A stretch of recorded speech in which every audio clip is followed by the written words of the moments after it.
लक्षवेधीमध्ये आपल्या सगळ्यांचं स्वागत। मी प्रसाद काथे। आरक्षणाच्या आंदोलनाच्या निमित्तानं जी संख्या एकवटली त्या संख्येचा वापर आता हळूहळू येऊ घातलेल्या निवडणुकांच्या दृष्टीने पेरणी करण्यासाठी होतोय की काय असा संशय निर्माण करणारी परिस्थिती नजरेच्या टप्प्यात येऊ लागलेली आहे। अनेक गावांमध्ये गाव पातळीवर वाड्या वस्त्यांवर लोक एकजूट केली जात आहेत आणि त्या लोकांच्या माध्यमातून एका विशिष्ट पक्षाच्या विरोधामध्ये भूमिका घ्यायला लावली जाते।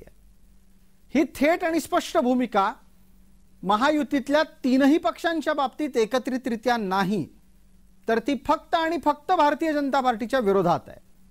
आरक्षणाचं आंदोलन आणि आरक्षणाच्या मागण्या या दोन्ही गोष्टींच्या बाबतीत भारतीय जनता पार्टीकडून थेट विरोध केला गेलेला नाही।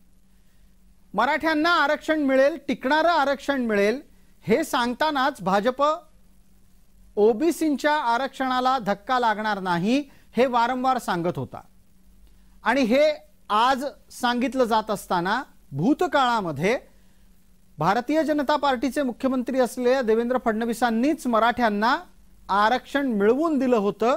16% आरक्षण हे रोजगार आणि शिक्षणामध्ये होतं, ते मुंबई उच्च न्यायालयात टिकलं सुद्धा होतं। हा सगळा इतिहास ठाऊक असताना सुद्धा मराठ्यांच्या ठराविक छोट्या छोट्या गटांना एकत्र करत देवेंद्र फडणवीस जर समजा महाराष्ट्रात असतील तर भारतीय जनता पार्टीला मतदान करणार नाही अशी शपथ गावागावात का घ्यायला लावली जाते? हे सगळं कोण करतंय आणि यातून आरक्षणाचं आंदोलन बदनाम होतंय का हे तपासायला हवं।